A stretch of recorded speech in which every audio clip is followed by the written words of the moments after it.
Assalamualaikum warahmatullahi wabarakatuh. Selamat malam.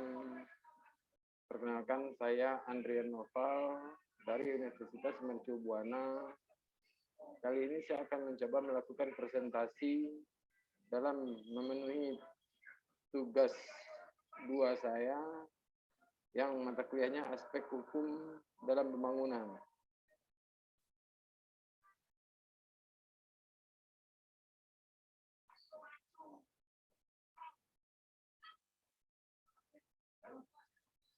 Aspek hukum dalam pembangunan dengan dosen Pak Wijojo STMM. Manajemen pengadaan proyek.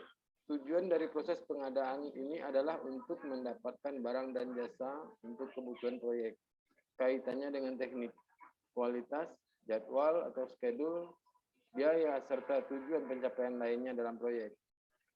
Sistem hukum dibagi di berbagai negara pada umumnya dibagi menjadi 2 kategori, common law dan civil law. Common law sendiri ada mengandalkan pada kemampuan dari beberapa pihak seperti misalnya keputusan legislatif yang diambil berdasarkan kebiasaan atau pengalaman terdahulu. Common law dalam fungsinya di persidangan membuat bentuk persidangan menjadi seperti kontes antara 2 pihak yang bersengketa dengan difasilitasi oleh hakim yang bertindak sebagai civil law. Negara dengan sistem hukum civil law memiliki peraturan hukum yang lengkap, berkesinambungan, dan terus diperbarui untuk segala hal yang mungkin diajukan ke pengadilan. Prinsip-prinsip dasar kontrak. Untuk Indonesia, pengertian atau perjanjian kontrak diatur dalam 1313 KUH Perdata yang berbunyi perjanjian adalah suatu perbuatan dengan mana suatu pihak atau lebih mengikat dirinya terhadap satu orang atau lebih. Jenis-jenis kontrak konstruksi. Kontrak konstruksi dibagi dalam beberapa. 1. Kontrak langsam. Kontrak langsam merupakan kontrak pengadaan barang dan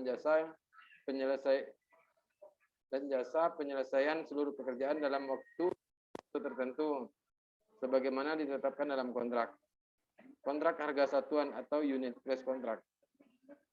Kontrak harga satuan merupakan kontrak pengadaan barang dan jasa seluruh pekerjaan dalam satuan waktu yang telah ditetapkan. Kontrak gabungan langsam satuan. Kontrak yang merupakan gabungan langsam dan harga satuan dalam satu pekerjaan yang diperjanjikan. Kontrak presentasi.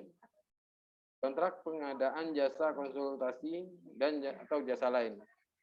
Kontrak terima jadi turnkey.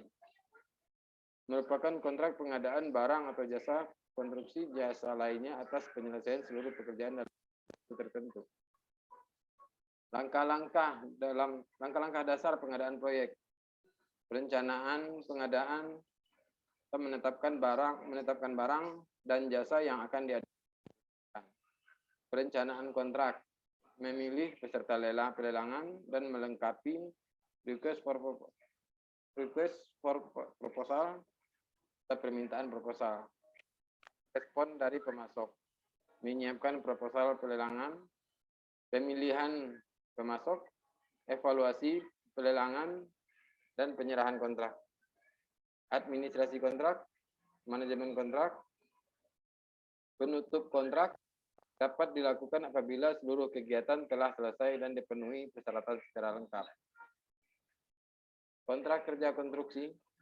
Dalam suatu proyek kerja konstruksi yang baik, selalu ada kontrak kerja konstruksi seperti diatur juga dalam perundangan Indonesia, yaitu dalam Undang-Undang Jasa Konstruksi Nomor 2 Tahun 2000, paragraf 3 kontrak kerja konstruksi pasal 46 dan pasal 47.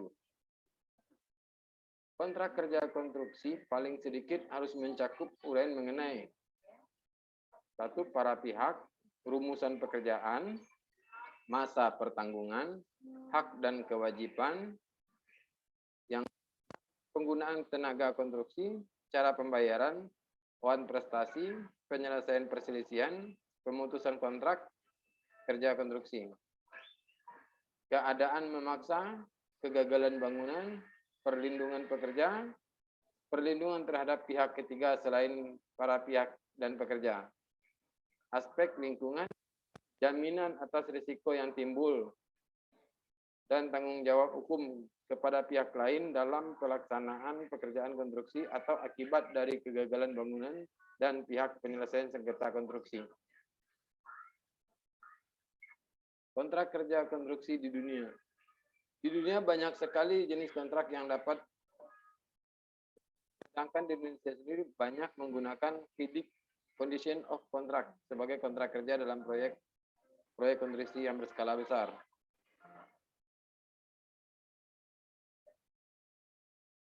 Penyedia jasa.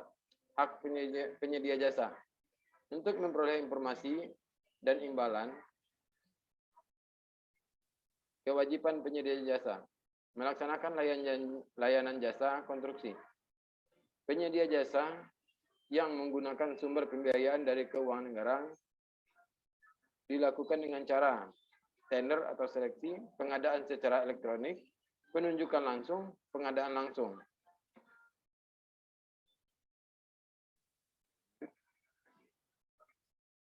Administrasi kontrak.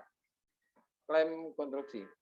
Klaim konstruksi adalah klaim yang timbul dari atau sehubungan dengan pelaksanaan suatu pekerjaan jasa konstruksi antara pengguna jasa dan penyedia jasa atau antara penyedia jasa. Penyedia jasa dengan sub penyedia jasa atau pemasok bahan antara pihak luar dan pengguna atau penyedia jasa yang biasanya mengenai permintaan tambah waktu, biaya, atau kompensasi lain.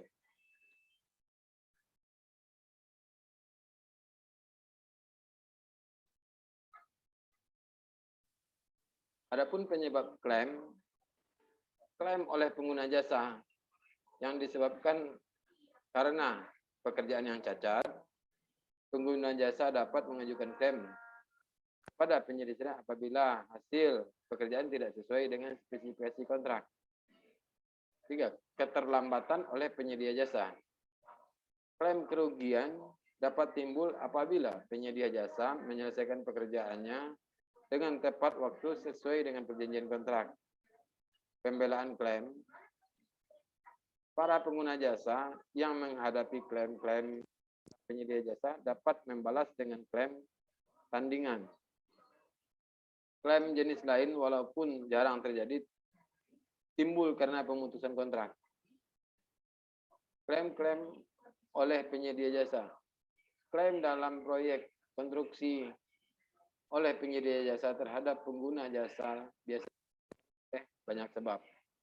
Dalam bentuk yang bermacam-macam. Umumnya dapat ditemukan pada kondisi sebagai berikut.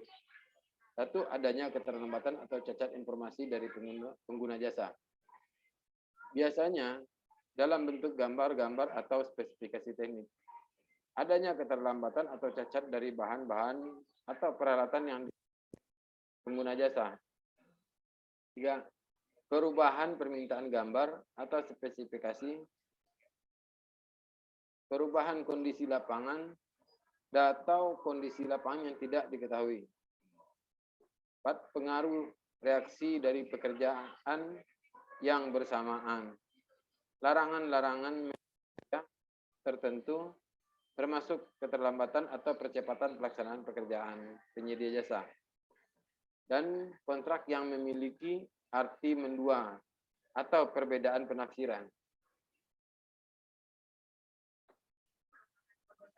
Tata cara penyelesaian sengketa konstruksi.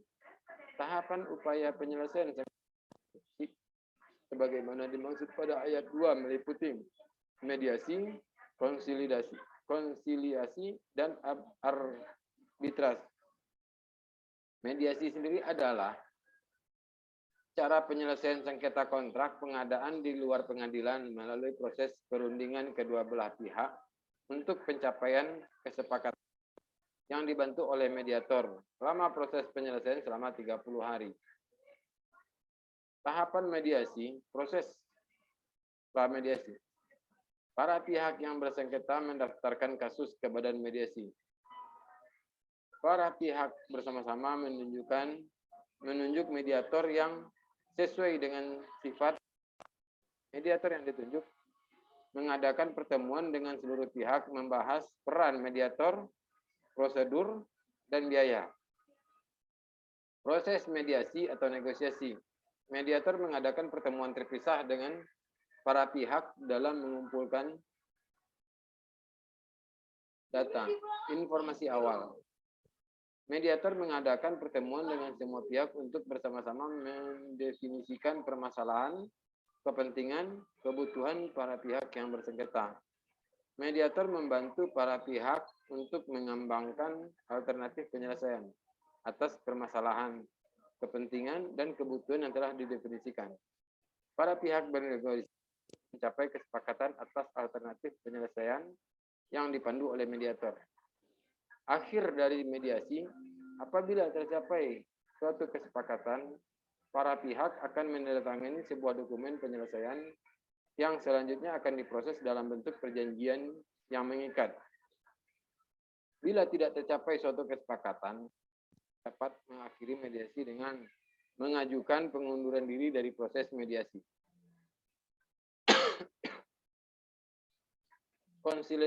Konsiliasi. Konsiliasi adalah penyelesaian sengketa kontrak, pengadaan di luar pengadilan melalui proses perundingan kedua belah pihak untuk mencapai kesepakatan yang dibantu oleh konsiliator dengan memberikan pemecahan masalah kepada para pihak yang bersengketa. Lama proses penyelesaian sengketa selama 30 hari kerja. Arbitrase. Arbitrase adalah suatu cara menyelesaikan sengketa kontrak, pengadaan di luar pengadilan yang dilakukan oleh atau majelis arbiter. Dewan sengketa. Menurut ICC, Dispute Board adalah Dewan Sengketa. Dispute Board (DB) adalah badan independen yang terdiri dari satu atau 3 orang anggota dewan. Pada umumnya diatur sejak penandatanganan kontrak kerja menengah atau jangka panjang. Mereka bertindak sebagai pihak yang mengupayakan supaya tidak terjadi sengketa dan menyelesaikan sengketa akibat dari pelaksanaan kontrak. Walaupun penggunaan DB banyak pada proyek konstruksi, tetapi DB juga berguna untuk bidang lain seperti penelitian dan pengembangan, hak intelektual, kerjasama produksi, dan perjanjian antara pemegang saham. Pengadilan. Walaupun dalam Undang Jasa Konstruksi Nomor 2 Tahun 2017, pengadilan sudah tidak disebut sebagai penyelesaian sengketa konstruksi, tetapi keberadaannya tetap sebagai lembaga penyelesaian sengketa yang resmi. Kompetensi insinyur profesional. Keinsinyuran adalah kegiatan teknik dengan menggunakan kepakaran berdasarkan penguasaan ilmu, pengetahuan, dan teknologi untuk meningkatkan nilai tambah dan daya guna secara berkelanjutan dengan memperhatikan keselamatan, kesehatan, kemaslahatan, dan kesejahteraan masyarakat, serta kesejahteraan masyarakat dan kelestarian lingkungan. Pengaturan keinsinyuran berdasarkan Pancasila berdasarkan A. Profesionalitas, B. Integritas, C. Etika, D. Keadilan, E. Keselarasan, F. Kemanfaatan, G. Dan keselamatan, A. Kelestarian lingkungan hidup, dan I. Keberlanjutan. Demikianlah pemaparan yang saya lakukan kali ini. Semoga bisa menjadi ada bermanfaat bagi yang lain. Cukup sekian dan terima kasih.